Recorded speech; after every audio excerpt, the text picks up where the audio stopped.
Well, esteemed leaders of political parties,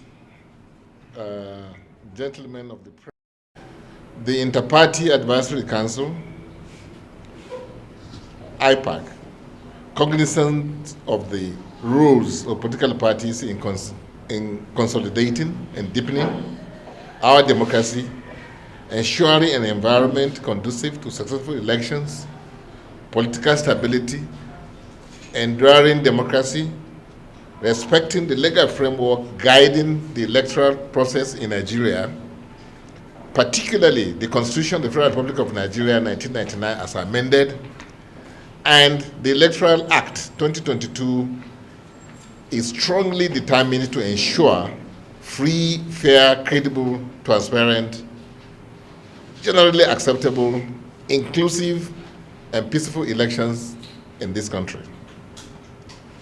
You will recall that ahead of the just concluded Ekiti State governorship election, which took place on Saturday, 18th June 2022, Ipac and other numerous stakeholders, volunteers in Ekiti State, carried out massive voter education, mobilization, and sensitization of the electorate, and also participated in the peace accord by candidates and their political parties to ensure a hitch-free poll devoid of violence, thuggery, harassment of opposition political parties, voters, electoral officials, vote buying, snatching of ballot boxes, falsification of result sheets, robbing electorates of their right to choose their leaders.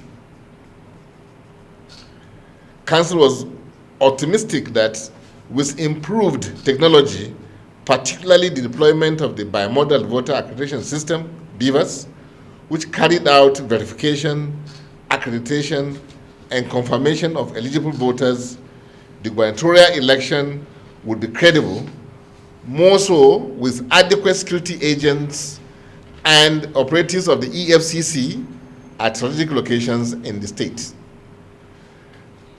We also stated that the Ekiti 2022 would be a litmus test to Inec on the veracity and integrity of the remarkable administrative reforms and technological innovations introduced by the Commission with the lofty objectives of delivering free, fair, credible, and all-inclusive election. Sadly, the election was a daylight robbery characterized by brazen and outrageous vote buying, sundry electoral malpractices, and voter apathy, thereby putting in question the legality of the process leading to declaration of Biodun Oyebanji, the candidate of the ruling All Progressive Congress APC, as the winner. Ipac is deeply saddened and worried of the ugly high incidence of vote trading between electorates and political actors in open connivance, with some security agents saddled with the responsibility of arresting electoral offenders and their sponsors, and also to prosecute offenders to serve as a deterrent to others who would contemplate such heinous crimes against the fatherland. It is obvious that the voters who sold their ballots for a mess of electoral porridge have inadvertently mortgaged their future for the next 4 years by electing a leader who may not have necessarily been their choice if the elections were to be devoid of obscene use of money to induce them. This unfortunate vicious cycle of electing leaders after inducement have been the bane of the nation's democracy since independence in 1960, particularly since the return of democracy in 1999. Election is the beauty of democracy. The ballot is sacrosanct and should not be traded on for any reason or for no reason whatsoever. The destinies of millions of fellow compatriots are at stake when the will and mandate of the people is brazenly stolen through vote buying by political buccaneers masquerading as Democrats with a mission to loot our common patrimony. Accordingly, Ipac calls on the National Assembly to expedite action on the Electoral Offences Commission and urges President Muhammadu Buhari to assent to it before the 2023 general election. The arrest and prosecution of the electoral offences as called by Ipac will restore sanity in the nation's democratic process. Meanwhile, the police should quickly prosecute those arrested for vote buying in Ekiti State, including Inec officials and security agents who aided and abetted the crime.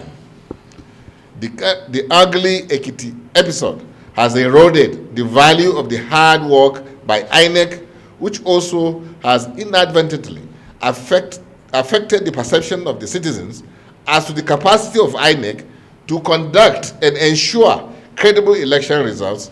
Hence, Council urges the Commission to meticulously evaluate its performance in Ekiti State with a view to improving in the forthcoming Osun State governorship election to avoid a repeat. Every vote must count and be counted in the overall result without inducement of the electorate. This is the only way to boost the nation's electoral process and encourage massive voter turnout in subsequent elections in Nigeria. Nigerians yearn for a new lease of life and dividends of democracy, not daylight robbery of their mandate as obtainable today in Ekiti and across the country. The court is the temple of justice and a beacon of hope for all aggrieved and deprived citizens. Council urges aggrieved candidates and their political parties to approach the Ekiti State Governorship Election Petition Tribunal for redress and never restores to self-help, as we collectively should consolidate our emerging democracy.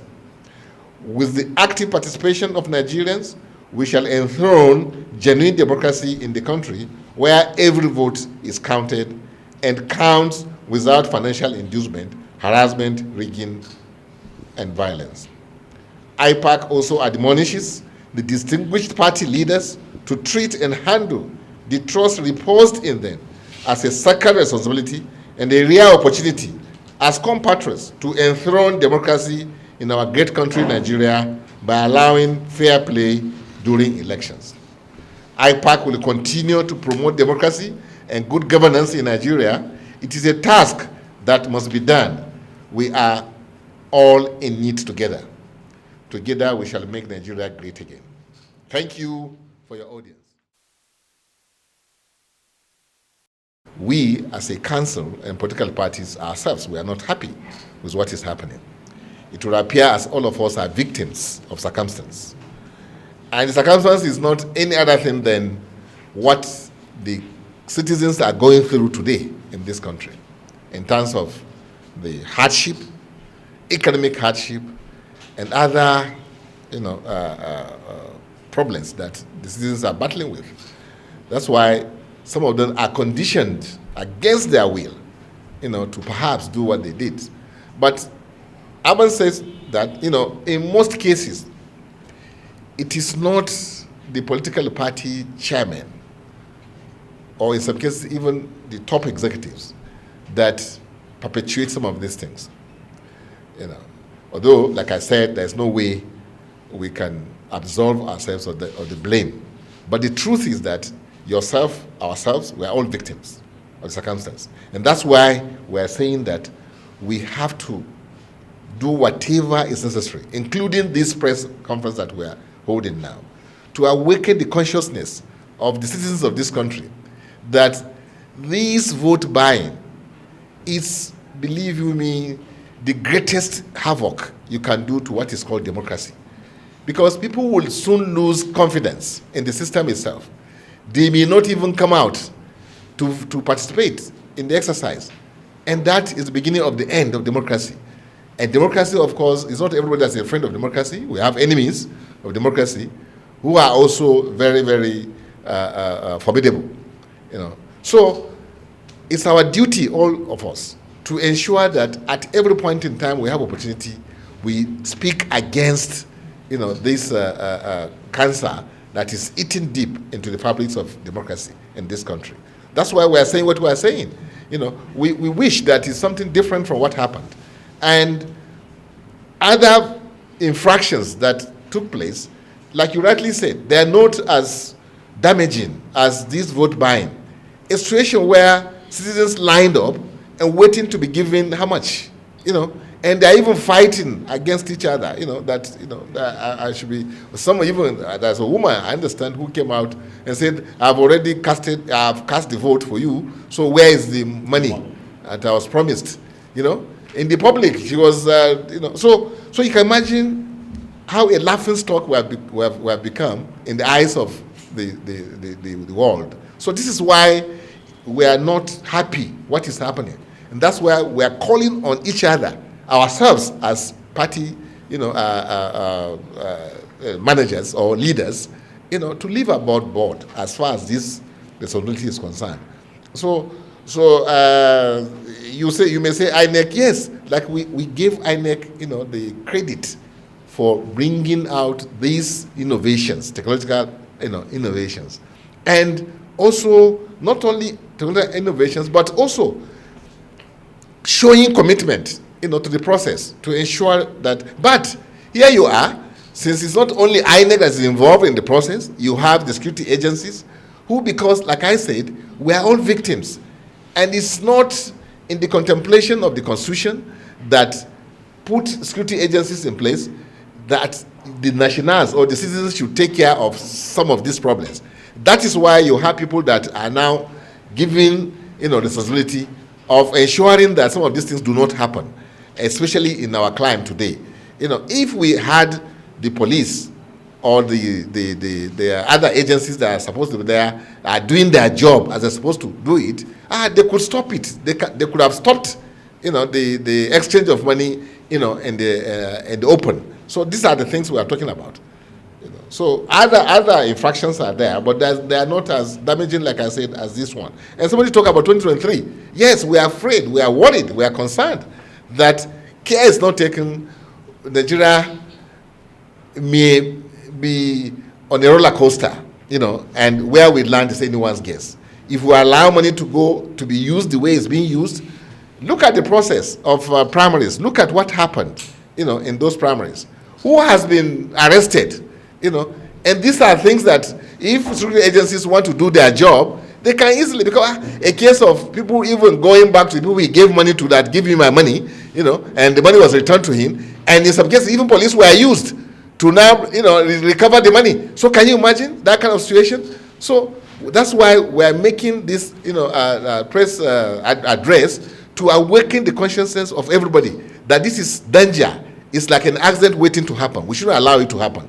We should all, as citizens of this country, do our own little, don't underestimate what you can do as one individual. By the time you take action, I remember what happened in Edo State. People took the money and tore the money like this in front of these people. So it was a message. If that kind of thing can continue, and it cannot continue unless some of us here encourage, our citizens that this is bad for you, bad for us. So this is why we are worried 2023, believe you me, because the people that should ensure that 2023 is a success are the ones that are guilty of all these things we are talking about. And they do it with impunity. They do not show any remorse that, what we did is bad. In fact, they're even ready to do more. Like immediately after the primaries, look at what they did in Ekiti State. So Nigerians have to wake up and by all means, fight this thing through the right means. Youth who today are trooping to collect their ballot, their voters card and things like that, should please understand that this is their future, really. And that future cannot be guaranteed if you allow money to play the role it's playing today. They will lose it, believe you me, like Thank you. Yeah, thank you very much. Thank you very much. That will be a wrap. Yeah. And Thanks for checking out SYMFONI on YouTube. Please be sure to subscribe and like our videos for updates.